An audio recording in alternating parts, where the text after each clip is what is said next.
মহাপুৰুষ শ্ৰীমন্ত শংকৰদেৱ তেখেতৰ মই বায়োগ্ৰাফি সিৰিজ বনাই আছোঁ আৰু এইটো হৈছে পাৰ্ট 5।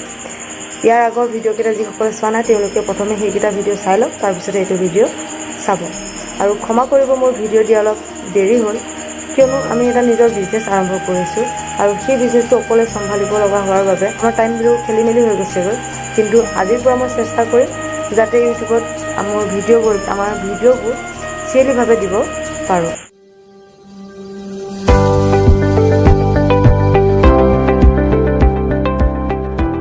মই পাৰ্ট 4ত এটা কথা কৈছিলোঁ, যেতিয়া মহাপুৰুষ শ্ৰীমন্ত শংকৰদেৱ তেওঁ তীৰ্থ ভ্ৰমণৰ কাৰণে যায় তেতিয়া তেওঁ টেম্বুৱনিৰ পৰা গৈছিল, কিন্তু যেতিয়া তেওঁ উভতি আহে তেতিয়া তেওঁ আলিপুখুৰীলৈহে আহে। যেতিয়া তেওঁ আলিপুখুৰীলৈ আহে, আলিপুখুৰীত থকা কেইবছৰমানৰ পিছতে মহাপুৰুষ শ্ৰীমন্ত শংকৰদেৱে কি কৰে, দ্বিতীয় বিবাহ কৰায়। তেওঁ দ্বিতীয় বিবাহ কৰাৰ পিছত তেওঁ আকৌ পুনৰ টেম্বুৱনিলৈ গুচি যায়। তেওঁ টেম্বুৱনিলৈ গুচি যোৱাৰ কাৰণটো হ'ল আলিপুখুৰী গাঁওখনৰ পৰিসৰটো হেনো বিশাল নাছিল আৰু তেওঁ আলিপুখুৰীত থকা অৱস্থাত মহাপুৰুষ শ্ৰীমন্ত শংকৰদেৱৰ সেই জনাকীৰ্ণ পৰিৱেশটোত তেওঁ অসুবিধা পাইছিলে। সেয়ে তেওঁ পুনৰ কি কৰিলে, টেম্বুৱনিলৈ গুচি যায়। মহাপুৰুষ শ্ৰীমন্ত শংকৰদেৱে তেওঁৰ পিতৃ কুসুমৰ দিনৰ শৰীৰৰ তলিতে কি কৰে, হৰিনাম গুণ গাবৰ বাবে এডোখৰ সুচল ঠাই ঠিক কৰিলে আৰু সেই ঠাইডোখৰত তেওঁৰ ভায়েক জগতানন্দ সেই স্থানত কীৰ্তন ঘৰ আৰু হাতী নিৰ্মাণ কৰাৰ দায়িত্বটো দিছিল। তাৰপিছত 1509 খ্ৰীষ্টাব্দৰ দ্বিতীয়াৰ্ধত গুৰুজনা নতুন ঠাইলৈ যায়। গৈ তেওঁ সেই ঠাইত কদম আৰু শিলিখাৰ গুটি পচাই পেলাই কি কৰে, পুলি ৰুৱে। আৰু মহাপুৰুষ শ্ৰীমন্ত শংকৰদেৱে কীৰ্তনঘৰ আৰু 4 হাতী ধৰ্ম চৰ্চাৰ বাবে যি আৱাসিক প্ৰকল্প গঢ়ি তুলিছিল সেই তেওঁ প্ৰৱৰ্তিত নব্য মতাদৰ্শকৰ এক প্ৰতিষ্ঠানিক ৰূপ দিছিল। তাৰপিছত 1509 খ্ৰীষ্টাব্দৰ দ্বিতীয়াৰ্ধত গুৰুজনা নতুন ঠাইলৈ যায়। গৈ তেওঁ সেই ঠাইত কদম আৰু শিলিখাৰ গুটি পচাই পেলাই কি কৰে, পুলি ৰুৱে। আৰু মহাপুৰুষ শ্ৰীমন্ত শংকৰদেৱে তেওঁ কীৰ্তনঘৰ আৰু 4 হাতীৰে ধৰ্ম চৰ্চাৰ বাবে যি আৱাসিক প্ৰকল্প গঢ়ি তুলিছিল সি তেওঁ প্ৰৱৰ্তিত নব্য মতাদৰ্শকৰ এক প্ৰতিষ্ঠানিক ৰূপ দিছিল। আৰু পৰৱৰ্তী কালত তেওঁ সৃষ্টি কৰা এই প্ৰকল্পটো সত্ৰ নামেৰে কি হয়, জনাজাত হয়। কিন্তু গুৰুজনাৰ দিনত হেনো ই সত্ৰ নহয়, থান নামেৰেহে পৰিচিত আছিল। আৰু কীৰ্তনঘৰৰ লগতে সন্নিৱিষ্ট মণিপুৰ থানৰ চৌহদৰ ভিতৰতে হেনো গুৰুৰ গৃহ আদি অংগবোৰ পৰৱৰ্তী কালতহে সংযোজিত হয়। আৰু মহাপুৰুষ শ্ৰীমন্ত শংকৰদেৱৰ হেনো তেওঁৰ বৰদোৱাত থকাৰ সময়ত থানৰ চৌহদটো স্বগৃহৰ পৰিপূৰক আছিল।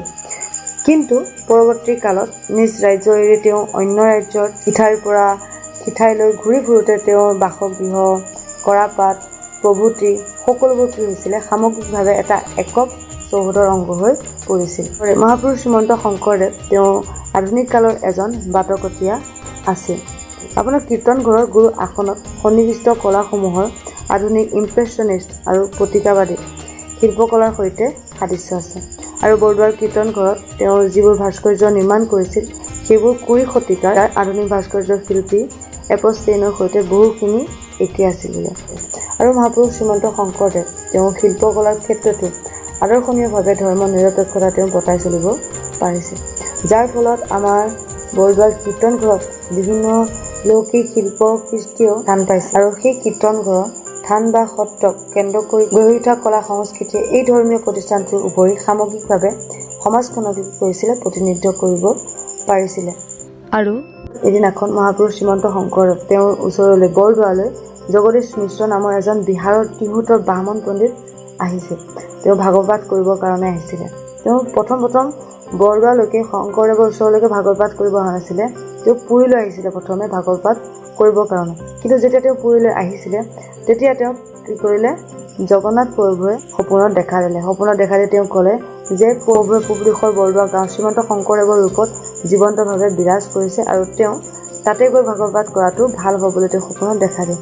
আৰু যেতিয়া তেওঁ সপোনটো দেখে, সপোনটো দেখাৰ পাঁচদিনাই পুৱাই জগদীশ মিশ্ৰই কি কৰে, জগন্নাথ মন্দিৰক সেৱা জনাই তেওঁ 2জন সহচৰৰ লগত লৈ কি কৰে, বৰদোৱাৰ ফালে ৰাওনা হয়। তেওঁ বৰদোৱালৈ ভ্ৰমণ কৰে আৰু 2 মাহৰ অন্ততত তেওঁ বৰদোৱা আহি পায়হি। কিন্তু মহাপুৰুষ শ্ৰীমন্ত শংকৰদেৱ তেওঁ গৃহত নাছিলে।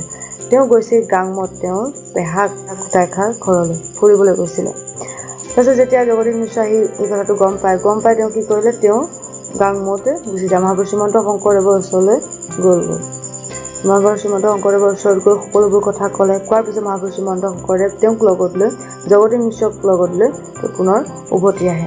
উভতি অহাৰ পিছত আপোনাৰ জগদীশ মিশ্ৰই দেখিলে যে মহাপুৰুষ শ্ৰীমন্ত শংকৰদেৱে তেওঁ নিজৰ শিষ্যসকলক যিবোৰ আখ্যান কৰাইছিল আৰু যিবোৰ গীত পদ ৰচনা কৰিছিল সেইবোৰৰ মাজৰে কি হৈছিল ভাগৱতৰ সমস্ত 12 স্কন্ধ প্ৰকাশ হৈছিল আৰু এইবোৰ দেখি জগদীশ মিশ্ৰ তেওঁ নিজৰ তৰফৰ পৰা ভাগৱত পাঠ কৰি শুনাবলৈ কি কৰিলে কুণ্ঠাবোধ কৰিলে তেওঁ সংকোচ কৰিলে কিন্তু স্বয়ং মহাপুৰুষ শ্ৰীমন্ত শংকৰদেৱে কি কৰে তেওঁ উৎসাহ দি তেওঁ এটা শুভ দিনত কি কৰে ভাগৱত পাঠ কৰে আৰু শ্ৰীমন্ত শংকৰদেৱে মিশ্ৰৰ ব্যাখ্যাত থকা যিবোৰ ভুল আছিলে যিবোৰ ভুল পুথি আছিলে সকলোবোৰ শুধৰাই দিয়ে আৰু এবছৰৰ মূৰত জগদীশ মিশ্ৰৰ ভাগৱত পাঠ কৰি সম্পূৰ্ণ হয় আৰু সম্পূৰ্ণ হোৱাৰ কেইদিনমানৰ পিছতে কি হয় জগদীশ মিশ্ৰৰ মৃত্যু হয় আৰু শ্ৰীমন্ত শংকৰদেৱে তেওঁ কি কৰে নিজে দাহ সংস্কাৰ কৰে মৃত্যুৰ পূৰ্বতে জগদীশ মিশ্ৰই কি কৰিছিল তেওঁ লগত যি শ্ৰীমদ ভাগৱত আৰু নাৰদ পঞ্চৰাত সংহিতা শাস্ত্ৰ দুখন আনিছিলে এই দুখন কি কৰিছিলে মহাপুৰুষ শ্ৰীমন্ত শংকৰদেৱক অৰ্পণ কৰিছিল